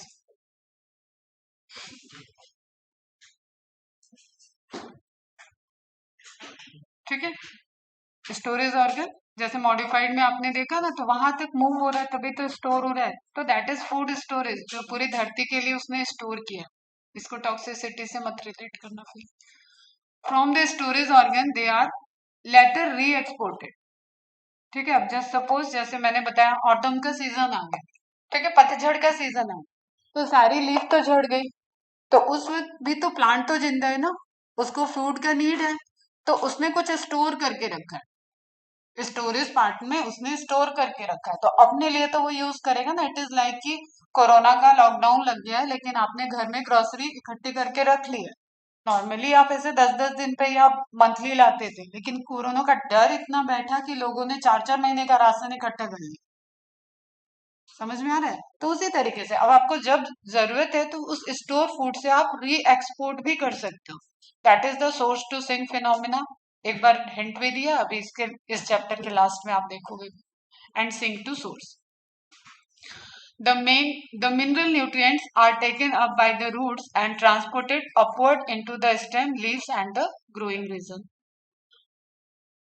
When any plant part undergoes senescence, basic बच्चे जो पढ़े हैं उनको ध्यान होगा, foundation word में बताया हुआ है सेनेसेंस, कुछ याद है? नेचुरली सेल डेथ, लीफ का गिरना, ब्रांचेस का गिरना नेचुरली बिना टूटे। ठीक है, सेनेसेंस इज नेचुरल डिटैचमेंट या डेथ समझ लो। जैसे कोई लीफ है वो धीरे धीरे सूख रही है, ठीक है, तो ग्रीन से आपको येलो, येलो से ब्राउन होती हुई वो दिखती है स्टेम पे, ब्रांच पे, और उसके बाद वो गिर जाती है। फल है तो फल सूख के नहीं गिरता है, पक के गिरता है। तो चीजें देखते हो आप, बस उसको समझना है, उसके पीछे का साइंस देखना है। That is the senescence. तो जब भी कोई सेनेसेंस की तरफ जा रहा है तो उसके अंदर बहुत सारी ऐसी चीज होगी कि न्यूट्रिएंट वैल्यू है उसकी, उसको आप वापस ले लो। ठीक है, समझ में आ रहा है? जैसे मैंने शायद तुम लोग को एग्जांपल दिया या किसी को, आपके पास कोई बड़ा सा खिलौना है, वो टूट गया, लेकिन उस खिलौने में मैग्नेट है, उस खिलौने में मोटर है जिसको आपका दिमाग चल रहा है, और आप चाह रहे हो कि उसको जोड़ जाड़ के, उसकी बैटरी है, उसके कुछ डेकोरेटिव पार्ट हैं, कुछ भी है, या सिंपल आपको उसका एक्सटर्नल स्ट्रक्चर भी बहुत पसंद है, तो भी आप उसको एज अ डेकोरेशन अपने कलेक्शन में रख लो। तो वो आपने उस वो खत्म हो गया, उसका कंप्लीट जो एग्जिस्टेंस था वो टूट चुका है, लेकिन आप उसके यूजफुल पार्ट को ले लिए। ओके, समझ में आ रहा है ना? तो इम्पोर्टेंस है। तो सेनेसेंस में जाएगा तो न्यूट्रिएंट उसके जो होते हैं वो विड्रॉ करे जाते हैं, प्लांट खुद वापस लेता है कि तुम तो गिरने वाले हो, जरा ये देके जाओ। ठीक है, तो नई ग्रोइंग लीव्स जो बर्ड लग रही हैं वहां पे हम इसको यूज कर लेंगे, अदरवाइज फिर से वाटर से ट्रांसपोर्टेशन के लिए उतना ट्रांसपोर्टेशन बचेगा। तो ये भी बड़ी अच्छी फिनोमेना है senescence. withdrawn from such region and move to the growing part। समझ में आ गया? ये सब समरी चल रहा है। हार्मोन्स और plant growth regulator and other chemical signals are also transported. अब आपको पता होगा आपके अंदर जो हार्मोन्स हैं दैट इज डायरेक्टली वो एंडोक्राइन ग्लैंड में प्रोड्यूस होते हैं और डायरेक्टली ब्लड में ट्रांसपोर्ट हो जाते हैं, कोई डक्टस सिस्टम नहीं है उनका, एंजाइम डक्ट के थ्रू आते हैं। आप ऑक्सीजन ले रहे हो वो भी डक्ट के थ्रू, कैपिलरी के थ्रू, आप अलग पूरा ब्रांचिंग सिस्टम है, लंग्स का जो सिस्टम है, उसके बाद में लास्ट में डिफ्यूज हो रहा है जाके ब्लड में। ठीक है, लेकिन जो हार्मोन है उसका कोई डक्ट नहीं है, वो जहां फॉर्म हो रहा है वहां से वो डायरेक्ट ब्लड में जाता है, एंडोक्राइन सिस्टम बोलेंगे इसको। ठीक है, तो लेकिन प्लांट में तो ऐसा नहीं है, तो उसको भी पूरा एक मैकेनिज्म चाहिए ट्रांसपोर्टेशन का, वो भी डिफ्यूज होगा, ट्रांसपोर्ट होगा, एंड देन जाइलम या फ्लोएम में पहुंचेगा, और उसको यूज करके वो रिक्वायर्ड जगह जहां पे नीड होगी उसके थ्रू वहां तक पहुंच जाएगा। और इन सब के पीछे उस पर्टिकुलर प्लांट और सेल की मेरिस्टेमेटिक एक्टिविटी में जो जेनेटिक्स चल रही है वो है, वो डिमांड करेगा कि मुझे नीड है, तो वो जहां से फॉर्म हो रहा है वो वहां से ट्रांसपोर्टेशन स्टार्ट हो जाएगा। सिग्नल्स आर ऑल्सो ट्रांसपोर्टेड दो इन वेरी स्मॉल अमाउंट। और पता है हमें कि हार्मोन्स वगैरह ऐसे हमें बहुत हायर अमाउंट में नहीं चाहिए, इतनी नीड नहीं होती हमें। ठीक है, थोड़े से हार्मोन मैक्सिमम फंक्शन को परफॉर्म करते हैं। Sometimes in a strictly polarise और unidirectional manner. Polarise means polar मतलब दो एंड, और यूनिडायरेक्शनल मतलब एक है, manner where they are synthesise to other part. तो अगेन आपको कुछ पीजीआर पढ़ाते वक्त मैं पढ़ाऊंगी एक्रोपेटल मूवमेंट और बेसिपिटल मूवमेंट, जो आपने इन्फ्लोरेसेंस में देखा था, नीचे हुआ ऊपर की तरफ गया एक्रोपेटल हो गया, ऊपर प्रोड्यूस हो रहा है नीचे की तरफ आया बेसिपिटल हो गया, दोनों साइड जा रहा है एक्रोपेटल बेसिपिटल बोथ हो गया। तो इस तरीके से आप पीजीआर वाले चैप्टर में देखोगे। Hence in a flowering plant there is a complex traffic of compound। इतनी जो ऊपर समरी चली उससे आपको समझ में आ रहा है कि यहाँ पे बहुत सारी चीजें ट्रांसपोर्ट हो रही है। यू कैन रिलेट कि आप एक सिटी का ट्रैफिक सिस्टम देख रहे हो तो बहुत सारी चीजें चल रही हैं, बहुत रोड है, ब्रांचिंग है उनके, इसी को रिलेट कर लो और ले जाओ एक ट्री पे। तो आप देख रहे हो कि बहुत सी चीजें ट्रांसपोर्ट हो रही है, कोई दाएं जा रहा है, कोई बाएं जा रहा है, और पूरा एक प्रॉपर कोऑर्डिनेट वे में ये सारा फंक्शन चल रहा है, तभी तो वो धरती को चला रहा है।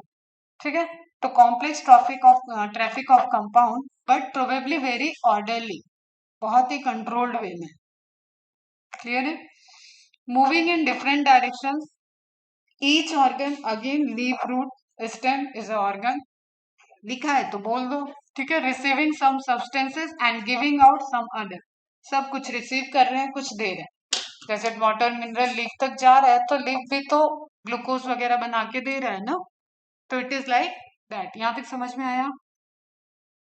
हम्म, एकदम क्लियर समरी सब समझ में आ रही है?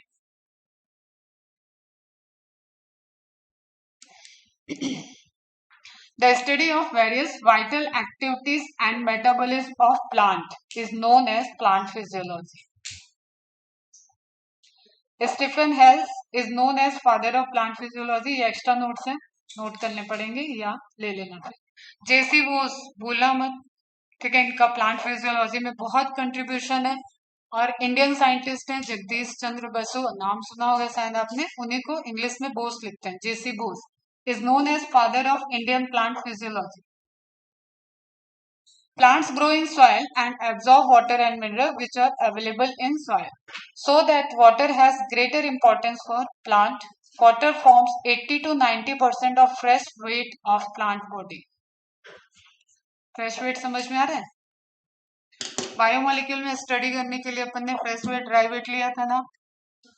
अगर एकदम तुरंत तोड़ा कोई चीज तो वो उसका फ्रेश वेट होगा क्योंकि वो वाटर कंटेंट कर रहा है.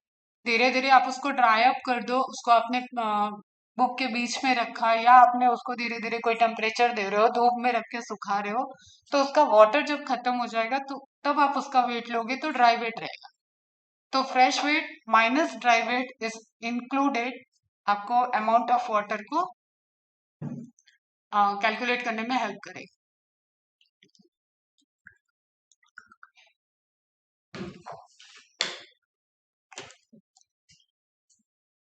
तो water forms 80 to 90% of fresh weight. आप इसको देखो अपने गमले में, अपने अपने फ्लावर पॉट में आपने सूखे हुए प्लांट देखे होंगे. तो हरे प्लांट का वेट अलग होता है, सूखा लकड़ी आप उठाओ उसका वेट अलग हो जाता है. वुड की बात नहीं कर रहे हैं, वुड इज हैवियर, ठीक है, वो पहले ही जाइलम मरा हुआ है सब. लेकिन आप छोटे से प्लांट में लगी हुई ब्रांच को देखो और उसके सूखे हुए पार्ट को देखो तो हमेशा वो लाइटर दिखेगा आपको. The method or technique plants will obtain water comes under the heading of water relation.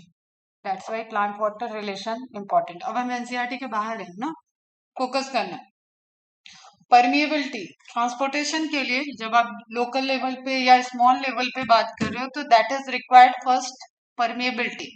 किसको परमिशन है किसको नहीं है, हर जगह ये चल रहा है. अगर आपको फ्लाइट में जाना है तो आपको फ्लाइट का टिकट लेना पड़ेगा, ट्रेन में जाना है तो ट्रेन का टिकट लेना पड़ेगा. कहीं पे भी जाना आना है तो देयर इज रिस्ट्रिक्शन, परमिएबिलिटी होनी चाहिए, ठीक है. अब प्लांट में लोकली चीजें चल रही हैं या लॉन्गर डिस्टेंस पे चल रही है तो लोकल पे हम पहले बात करते हैं, वहां पे परमिएबिलिटी किस किस तरीके की है ये आपको सोचना है. क्या कोई उनको सेलेक्ट कर रहा है, क्या कोई आधे मॉलिक्यूल को मतलब कुछ मॉलिक्यूल को अलाउ कर रहा है, क्या कोई कंप्लीटली अलाउ कर रहा है. That is the different level of permeability.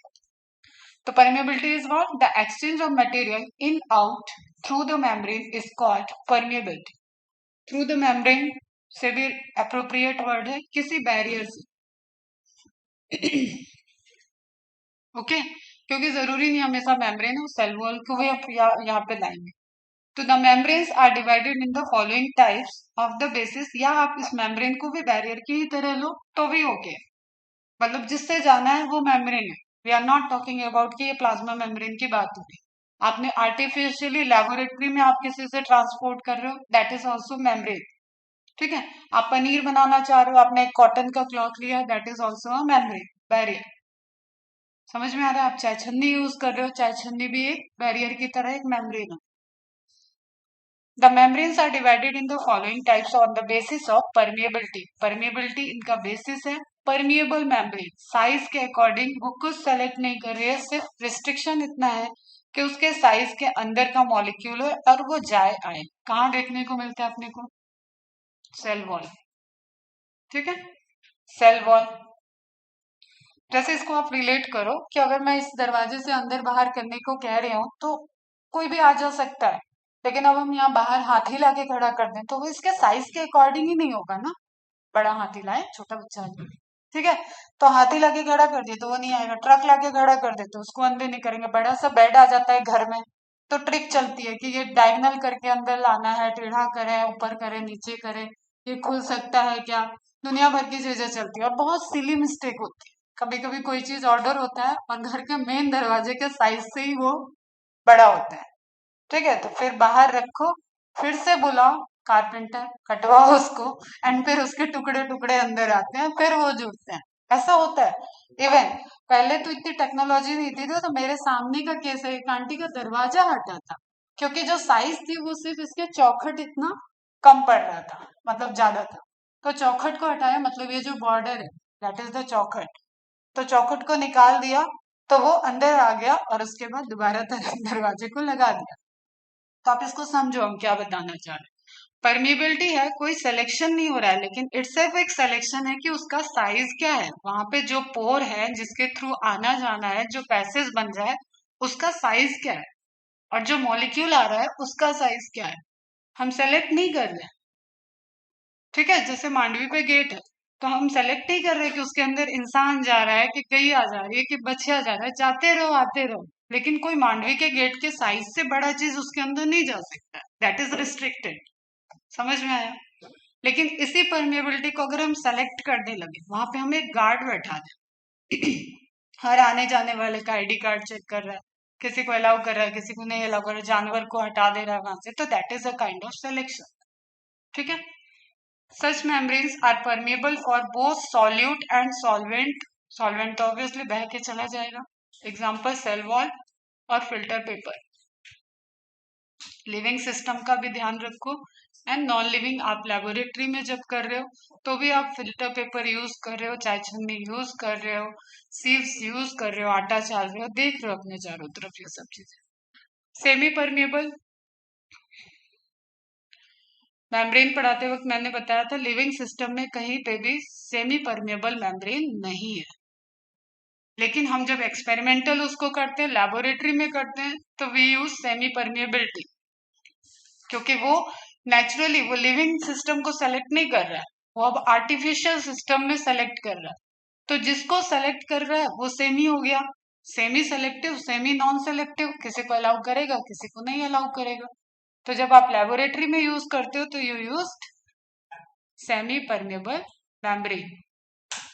Living system में इसका एग्जाम्पल या ये फंक्शन अपन परफॉर्म करते हैं एग मेम्ब्रेन से, ये भी क्वेश्चन है।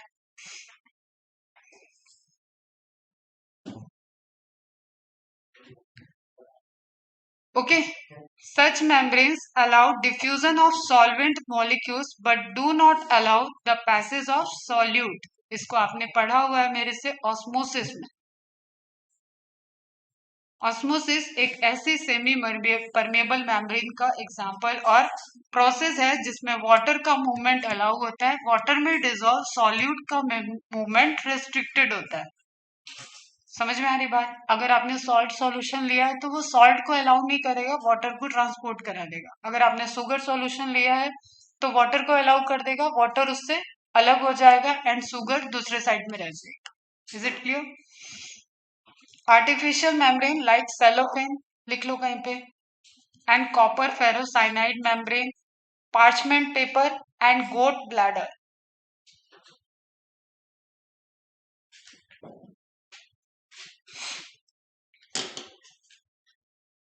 ठीक है, कुछ एक्सपेरिमेंट किए गए, जैसे मैंने अभी ऊपर लिखा है एग मेम्ब्रेन, तो पूरी की पूरी एग की मेम्ब्रेन सेमी परमेबल मेम्ब्रेन के एक्सपेरिमेंट में यूज हुई है। उसके लिए एक्सपेरिमेंट अभी देखना है, आगे दिया हुआ है। एंड गोट का ब्लैडर, यूरिनरी ब्लैडर, ठीक है, उस ब्लैडर को भी कुछ एक्सपेरिमेंट में as a semi permeable membrane use किया गया है। इसके अलावा सेलोफेन मटेरियल है, कॉपर फेरोसाइनाइड मेम्ब्रेन, ये आर्टिफिशियल मेम्ब्रेन बनाई गई है, उनके नाम है। Parchment paper, it is like a filter paper, उसको भी मॉडिफाई किया गया है।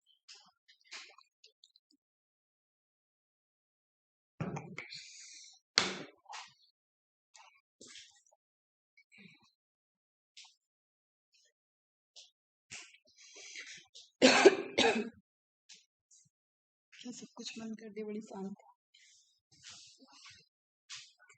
ओके, तो परमिएबल हो गया, सेमी परमिएबल हो गया, बहुत ज्यादा नहीं तो एटलीस्ट एक फ्लो चार्ट बना लेना। Permeability, then permeable, semi permeable, selective permeable, impermeable, और सबके एग्जांपल्स और प्रॉपर्टी वन वन लाइन में, तो एक छोटा सा यहाँ पे आपका फ्लो चार्ट बन जाएगा। नेक्स्ट आता है सेलेक्टिव परमिएबल, जो कि यूनिवर्सल है, सभी लिविंग सिस्टम में है, और दिस इज प्लाज्मा मेम्ब्रेन।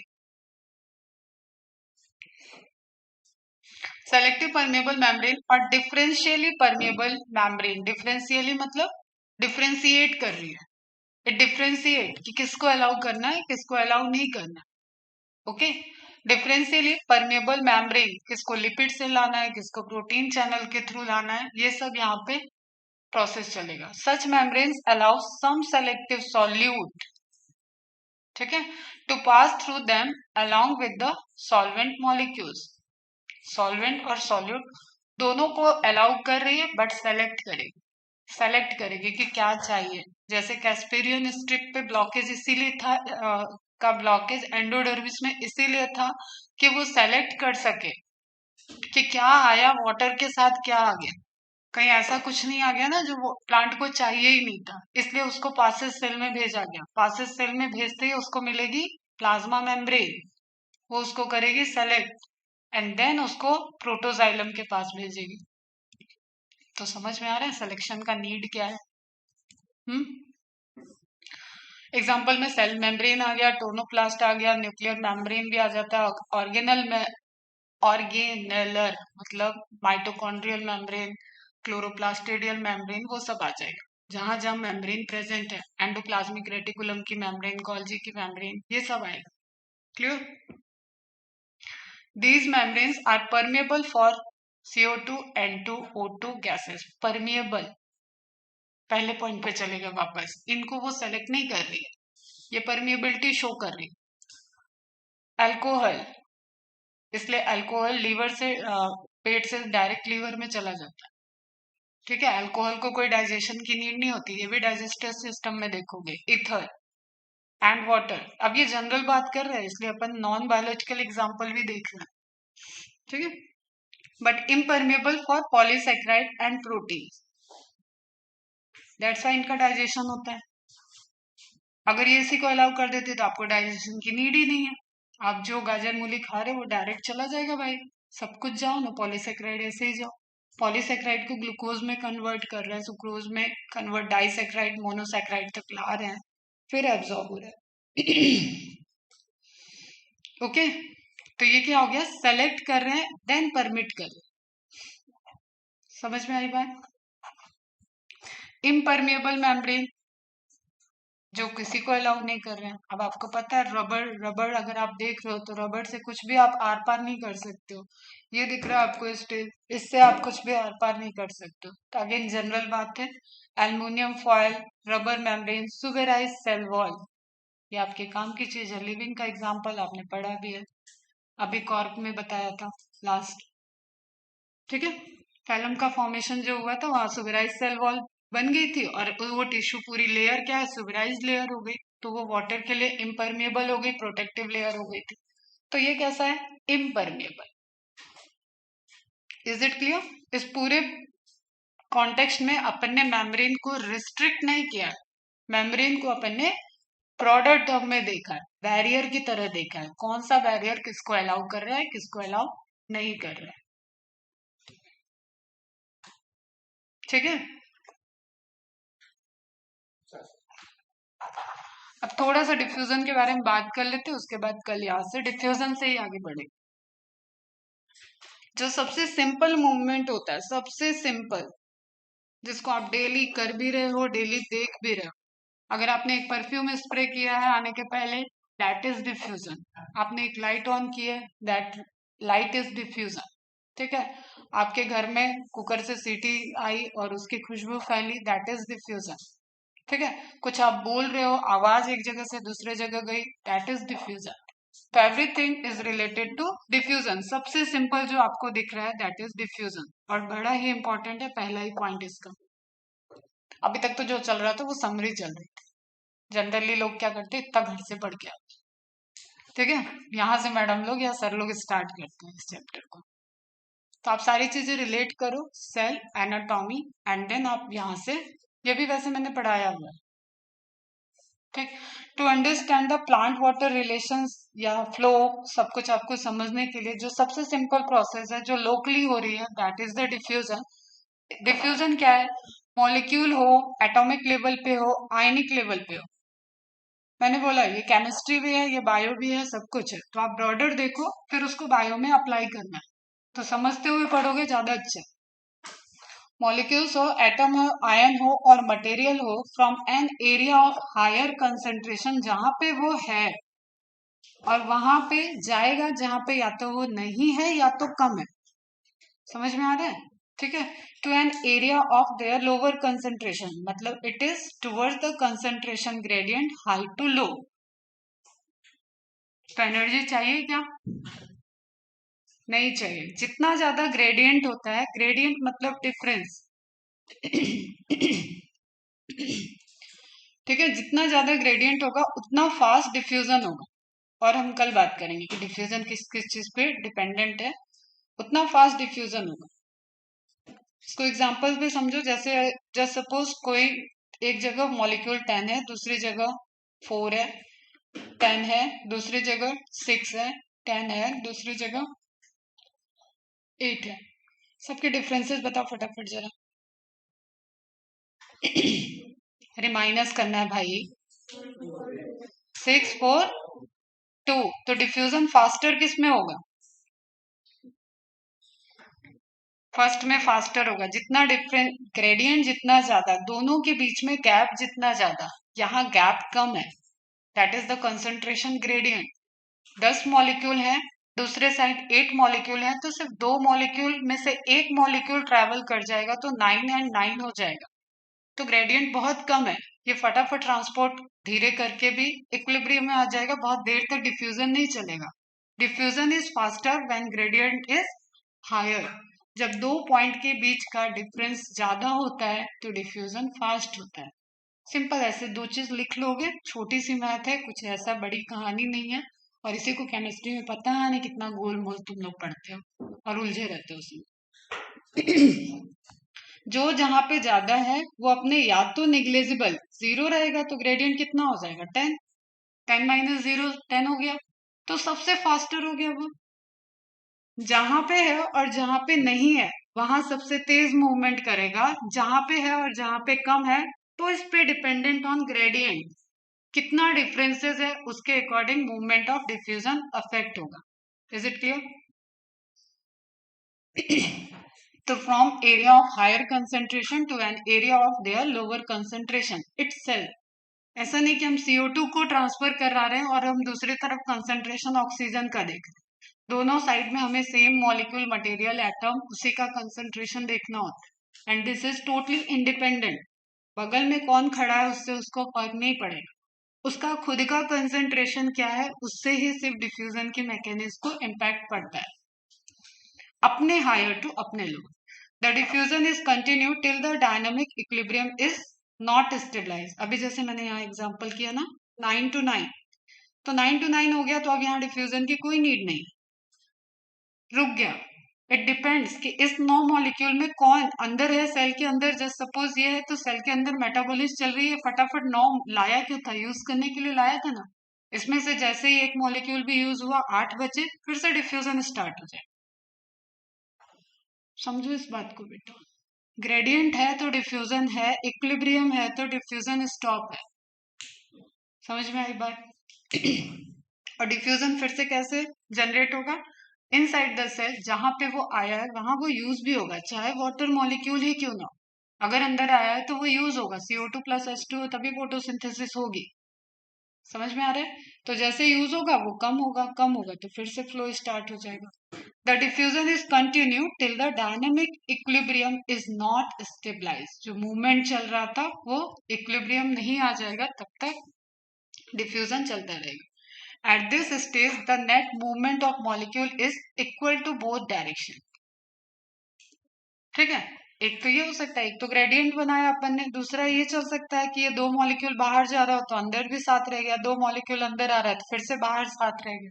तो एक ही टाइम में दो दो मॉलिक्यूल रास्ते में, तो जितने जा रहे हैं जितने आ रहे हैं ये भी हो सकता है। This is different phenomena. The kinetic energy समझ में आती है कुछ? फ्री एनर्जी देखो समझो, जैसे मैं बैठी हूँ, मैं कुछ कर नहीं रही लेकिन मेरे बॉडी में एनर्जी तो है ना, that is the free energy. Free energy है लेकिन दिख नहीं रही है।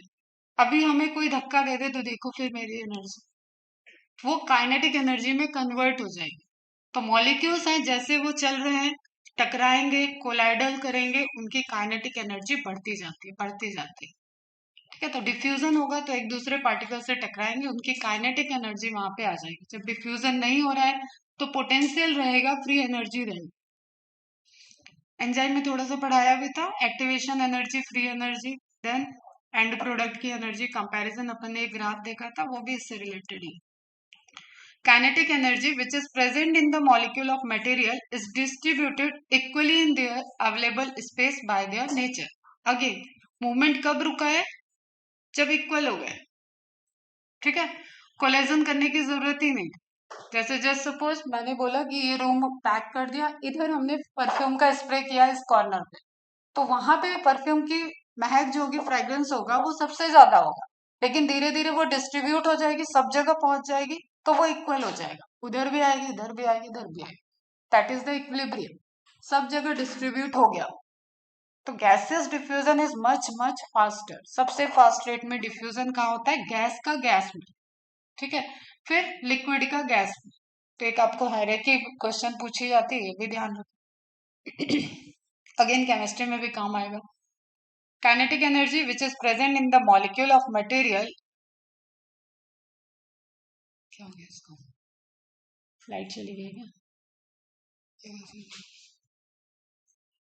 ठीक है, तो जो भी उसके, अब डिफ्यूजन को फर्क किससे पड़ा, कल यहीं से कंटिन्यू करेंगे, बट डिफ्यूजन को फर्क किससे पड़ा? डिफ्यूजन को फर्क उसके खुद के कंसंट्रेशन और उस सिस्टम से पड़ा जिसमें वो डिफ्यूज हो रहा है। अगर हम गैस को गैस में डिफ्यूज कर रहे हैं तो उससे उसको फर्क पड़ रहा है।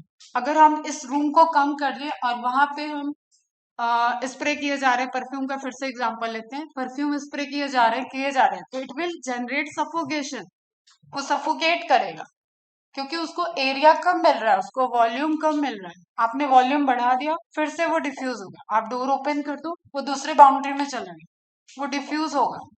तो डिफ्यूजन को उसके खुद के कंसंट्रेशन, जिस मॉलिक्यूल को डिफ्यूज होना है उसके कंसंट्रेशन से फर्क पड़ता है, एंड किस इन्वायरमेंट में, किस सिस्टम में वो डिफ्यूज हो रहा है, उससे फर्क पड़ता है। इतनी चीजों को करना, और जो होमवर्क दिया है वो भी आप करो अच्छे से, ताकि कल से मैकेनिज्म अच्छे से समझ में आए। प्लस आफ्टरनून में सेशन में मॉर्फोलॉजी कंटिन्यू होगा, मॉर्फोलॉजी चल रहा था ना, ठीक है, तो आफ्टरनून के सेशन में मॉर्फोलॉजी कंटिन्यू करेंगे। चलो, थैंक यू, बाय बाय। तो फुल्ली इंटरेस्ट लेके पढ़ोगे।